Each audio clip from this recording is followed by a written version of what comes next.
जिंदाबाद जिंदाबाद जिंदाबाद जिंदाबाद जिंदाबाद इंकलाब जिंदाबाद जिंदाबाद जिंदाबाद अस्पताल संघर्ष समिति जिंदाबाद जिंदाबाद जिंदाबाद अस्पताल संघर्ष समिति जिंदाबाद जिंदाबाद। इसलिए हो रहा है कि अभी जनता के अंदर सच्चाई आ गई सामने। अच्छा। जनता को ऑडियो से पता लग गया कि ये तो गांव ने ही पहले मांग नहीं की थी, ये तो गांव को आश्वासन दिया है इन्होंने, पहले आश्वासन दिया है। और उसके बाद जब हमारा ये धरना चल रहा था तो महापंचायत जब हो रही थी उसी बीच राव साहब का एक बयान आया जी कि भाई मैंने ऐसा कोई वादा नहीं किया। और अब लोग जो है ना अपनी मांगों को लेके आंदोलन करने लगे जी। इसलिए राव साहब को गुस्सा आता है। राव साहब ने ये मीरपुर में जो यूनिवर्सिटी है इसको लेके कभी कोई प्रयास नहीं किया। 29 जून को तो महापंचायत थी जी, हमारा ये धरना 17 जून से चला हुआ है। 17 जून से जी। और आज धरने का ये 20वां दिन है। इसी संघर्ष के पड़ाव में ही 29 तारीख को महापंचायत आयोजित की गई थी पूरे जिला स्तर की, जिसमें बहुत सारे सामाजिक संगठन, किसान संगठन, ट्रेड यूनियन और दूसरे जो है सामाजिक संगठन है, राजनीतिक पार्टियों के भी नेता उसमें आए थे जी। हमारी मांग ये है कि राव इंद्रजीत सिंह जी जो केंद्रीय राज्य मंत्री हैं, उन्होंने भगवानपुर की पंचायत से वादा किया था कि भाई आप हमें शहर की प्यास बुझाने के लिए 10 एकड़ जमीन चाहिए, क्या वो दे सकते हो? क्या आपके पास इतनी जमीन है? और उससे पहले भगवानपुर की जो पंचायत है वो जिला स्तर का जो नागरिक अस्पताल है उस अस्पताल को भगवानपुर में बनाने के लिए प्रयास कर रही थी। और प्रयास भी उस समय के जो अधिकारी थे, सीएमओ वगैरह थे, उन्होंने ही कहा था कि भाई आपके गांव की जो लोकेशन है ये बिल्कुल सही है, आपके गांव की ये जमीन जो है वो NH 71 के साथ है, बस स्टैंड नज़दीक है और स्टेशन नज़दीक है, इधर जो है दिल्ली रोड नज़दीक है, हर तरह से फिजिबिलिटी सही है। तो आप लोग एक प्रस्ताव करके भेजिए, हम देखते हैं आपकी लोकेशन को, और अगर ये सही रहती है तो हम आपको अस्पताल दे देंगे जी। उससे पहले गोकलगढ़ गांव में भी प्रशासन की तरफ से प्रयास हुआ था, लेकिन सीएमओ ने ये कह के गोकलगढ़ गांव का जो प्रस्ताव था उसको खारिज कर दिया कि आपके पास एक तो 5 एकड़ जमीन है जो भविष्य के लिए कम है, दूसरा यहाँ फाटक लगते हैं इसलिए आपके यहाँ अस्पताल नहीं खुल सकता। तो ये प्रोसेस चल ही रहा था। इन बिटवीन केंद्रीय मंत्री राव इंद्रजीत सिंह जी का भगवानपुर की पंचायत के जो सरपंच हैं उनके बेटे हैं अनिल कुमार, उनके पास फोन आया कि भाई अस्पताल की कार्रवाई तो हम कर रहे हैं, क्या आप जो है डिग्गी के लिए, जल घर के लिए भी जमीन दे सकते हो? आपके पास कितनी जमीन है, जमीन कैसी है? तो अनिल कुमार जी जो सरपंच प्रतिनिधि है उन्होंने कहा जी हमारे पास जमीन 20 एकड़ से ज्यादा है और हम आपको दे देंगे। उन्होंने कहा कि भाई आपके गांव में बात करके देख लो, कोई गांव का नंबरदार है, गांव के बड़े बुजुर्ग है, कोई नाराज तो नहीं है? उन्होंने कहा जी ये हमारा काम है, कोई नाराजगी नहीं है। उन्होंने कहा कि भाई आपके यहाँ जो जमीन है इसके रास्ते, बोला जी रास्ता हम और भी दे देंगे, जो अगर कोई रास्ता छोटा पड़ेगा तो जो साथ लगती जमीन है उनसे हम एफिडेविट दिलवा देंगे, ये हमारी जिम्मेवारी है। तो राव साहब ने आश्वासन दिया कि ठीक है आप जल घर के लिए जमीन दो, अस्पताल आपका बन जाएगा जी। और गांव के साथ ये वादा करके बाद में वो किस तरह से उससे मुकरे कि ये चीजें जैसे कि बात करते हैं कि उन्होंने एक ऑडियो वायरल हुआ है सरपंच प्रतिनिधि और इंद्रजीत का, उसके बाद में उन्होंने प्रतिक्रिया कुछ अलग रही है और इससे पहले कुछ अलग रही है, ऐसा क्यों हुआ? ऐसा तो वो इसलिए हो रहा है कि अभी जनता के अंदर सच्चाई आ गई सामने। अच्छा। जनता को ऑडियो से पता लग गया कि ये तो गांव ने ही पहले मांग नहीं की थी, ये तो गांव को आश्वासन दिया है इन्होंने, पहले आश्वासन दिया है। और उसके बाद जब हमारा ये धरना चल रहा था तो महापंचायत जब हो रही थी उसी बीच राव साहब का एक बयान आया जी कि भाई मैंने ऐसा कोई वादा नहीं किया।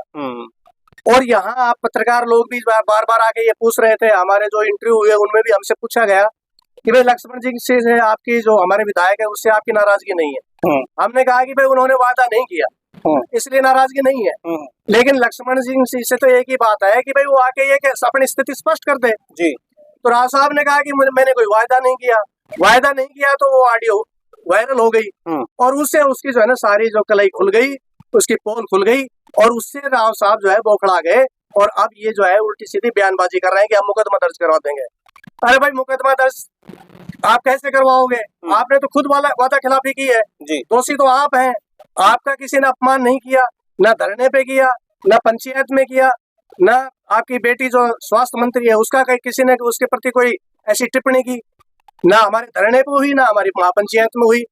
उल्टा आपने गांव के साथ वादा खिलाफी करके और जो 5 गांवों के जो पंचायती लोग आपके द्वार पे गए थे उनसे ना मिलके आपने ही अपमान किया है जी। आप दोषी है। आपने पहले तो रजिस्ट्री करा ली 10 एकड़ की और बाद में आपने कहा कि भाई ये अस्पताल जो है ना तो इसका तो बन जाएगा। इसका मतलब ये हुआ भगवानपुर गांव के साथ में एक तरह से धोखा हुआ है कि भाई पहले आपके यहाँ पे वाटर टैंक या पानी की सुविधा के लिए यहाँ पे लगा दिया गया, रजिस्ट्री करवा ली और धोखे में रख करके बाद में आपको अस्पताल नहीं दिया गया। ऐसा मतलब ये एक तरह से धोखाधड़ी हो गई है। धोखाधड़ी है। अच्छा, तो मुकदमा ये बनता है या फिर वो बनता है? मुकदमा तो ये बनता है। अच्छा। उनके खिलाफ जो जनप्रतिनिधि है वो जनता को झांसे में डाल के और उनसे कोई ऐसा काम करा ले और जो वादा किया है उस वादे को पूरा ना करे तो मुकदमा तो उन्हीं के खिलाफ होना चाहिए। अभी आपकी जैसे कि आपकी उम्र काफी है तो आपको पिछले कितने साल से आप राजनीति में राव इंद्रजीत को देख रहे हैं? कितने सालों से आप देख रहे हैं? अरे साहब राव इंद्रजीत तो हम सदा से देख रहे हैं, कम से कम शायद उनको 50 साल हो गए होंगे राजनीति में। 50 साल का अगर इतिहास दोहराते हैं तो मतलब उनके कार्य क्या रही है अहिरवाल क्षेत्र को? साहब ने अहिरवाल क्षेत्र में कोई काम किया नहीं, हकीकत तो है ये। और अब लोग जो है ना अपनी मांगों को लेके आंदोलन करने लगे जी, इसलिए राव साहब को गुस्सा आता है। राव साहब ने ये मीरपुर में जो यूनिवर्सिटी है इसको लेके कभी कोई प्रयास नहीं किया। अगर राव साहब प्रयास करते तो आज उसका नाम जो भी है हम उस विवाद में नहीं पड़ते। लेकिन हमने शुरुआत में मीरपुर गांव की तरफ से एक बात कही थी कि इसका राव तुलाराम के नाम से रखा जाए। 1857 के स्वतंत्रता सेनानी है। राव साहब ने कभी प्रयास नहीं किया। गुड़गांव में डिफेंस यूनिवर्सिटी खोली थी, राव साहब कहते थे मैंने डिफेंस यूनिवर्सिटी खुलवा दी। अब वो डिफेंस यूनिवर्सिटी की ईंट पाड़ के ले जा रहे हैं, गुजरात में ले जा रहे हैं, वो डिफेंस यूनिवर्सिटी कहीं बढ़ नहीं रही। मतलब एम्स संघर्ष समिति है जी। एम्स का जो आंदोलन है वो एम्स संघर्ष समिति ने चलाया। आज राव साहब कह रहे हैं कि एम्स संघर्ष समिति को जला लेते। क्यों भाई? जनता की आवाज को बुलंद कर दिया है। जनता को पता है कि भाई काम नहीं किया जा रहा है इनके माध्यम से। जैसे कि अभी आपने बताया कि 50 साल में कुछ भी नहीं किया या जो भी हुआ है वो सरे लेके गए हैं किसी न किसी रूप में। ये क्या ऐसा ही है? ऐसा ही है जी।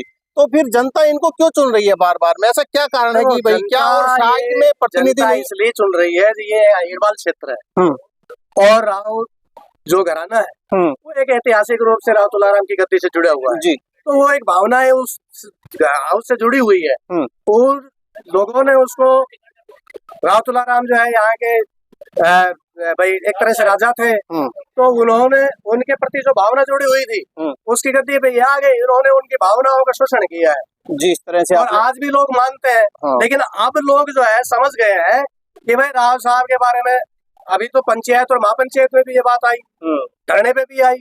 अगर राव साहब के हम ये मानते थे, लोग कहने लगे कि हम तो ये मानते थे कि भाई राव साहब की जबान है जी, लेकिन राव साहब की जबान तो आज यहाँ साबित हो गई कि कितनी जबान है। तो उनके परिवार में और भी कैंडिडेट हैं, और भी कैंडिडेट राजनीति में उतरे हैं, बट उनकी तरफ इतना ज्यादा लुभावना सिस्टम नहीं रहा है इरवाल क्षेत्र का और राव साहब की साइड में रहा है। तो ये क्या कारण रहा होगा? राव साहब के तो राजनीतिक बातें हैं लेकिन हम तो ये समझते हैं कि भाई वो राव साहब ने उनको प्रोजेक्ट किया है, राव साहब उनके बैक पे थे, राव साहब उनको खड़ा कर गए। अब कुछ लोगों का कहना ये भी है कि अगर भगवानपुरा में अस्पताल बन भी गया तो कल ना कल यही भगवानपुर या आसपास के गांव है ना राव साहब का मीठा मुंह भी करवाएंगे। तो ये कहाँ तक सच रहेगा? भाई हमारे आंदोलन की हम एक बात कहना चाहते हैं, ये बात बार बार कह रहे हैं ये लोग जो यहाँ धरने पे बैठे हैं इन्होंने साबित कर दिया जी। ये पहली बार हुआ कि रामपुर हाउस के खिलाफ जो है लोगों ने आंदोलन का बीड़ा उठाया, ऐसा पहले कभी नहीं हुआ। और हम इस संघर्ष में जुटे हुए हैं, हजारों लोग महापंचायत में शामिल हुए, उन्होंने साबित कर दिया। और अब हजारों की संख्या में 13 तारीख को जो है 13 जुलाई को पैदल मार्च होगा, आंदोलन में जीत होगी। और जब आंदोलन में जीत होगी तो अस्पताल संघर्ष समिति यहाँ लड्डू बांटेगी, जिसकी इच्छा हो वो खा ले और राव साहब भी उस बात से खुश होता है तो वो भी मीठा मुंह कर लेगा। हाँ, बात यहीं पे आके रुकती नहीं है, बात आगे बढ़ती है। जैसे कि लड्डू यहाँ पे अगर बट भी जाते हैं और शायद बट ही जाएंगे आपका संघर्ष को देखते हुए, तो 5 साल 4 साल या 5 साल के बाद में दोबारा से 5 या 4 साल के बाद में दोबारा से फिर भी वोट होंगे, तो कहीं ना कहीं फिर आप उधर ही जाओगे या फिर कोई नया ये तो भविष्य बताएगा। ये तो लोग जो है ना आंदोलन, जब यहाँ लोग आंदोलन पे बैठे हैं तो आंदोलन लोग उनको चुनेंगे जो इनकी मांगों को लेकर, इनके संघर्ष को लेकर इनके बीच में है और इनकी मांगों को लेकर सही रूप में आवाज उठा रहे हैं। यानी कि कहने का मतलब है जो आंदोलनकारी ताकतें हैं, जो जनता के दुख दर्द में शामिल रहते हैं और जनता की मांग को आगे बढ़ाते हैं, लोग उनको चुनेंगे। उन लोगों को क्यों चुनेंगे जो लोगों का जिनका सुख दुख से कोई सरोकार नहीं। एफआईआर के तो जन अपना जो खून पसीना देकर भी जो नहीं डरती, अपना जो जीवन का बलिदान देती, यहाँ कितने रणबांकुर जो है ना देश के लिए शहीद हो गए, तो एक हॉस्पिटल के लिए। और इसने पूरी जिंदगी हमारे एरिया में कुछ काम नहीं किया है, कुछ भी काम नहीं करना, आगे उसकी उम्मीद रखते हैं। इसने अपने स्वार्थ के लिए जो भी काम किया अपने जब मोदी जी की लहर आई थी बीजेपी में आ गए, मौसम वैज्ञानिक है, तो मोदी की लहर में कुछ इनके पर्सनल वोट है वो इधर आ जाता है, इसलिए इसका कारण बन जाता है। सरकार से कहेंगे, केंद्र सरकार से कहेंगे हमारी जो भगवानपुर की जमीन है वापसी कर दो, हॉस्टल पे बेशक मत दो, हमने कोई जरूरत नहीं है। हम किस लिए क्या हम जमीन दे के आप ली, जब हमारी जमीन करोड़ों की थी वो इन कोडियों के भाव में ले ली और कोडियों के भाव में लेकर हॉस्टल का इनकार भी कर दिया।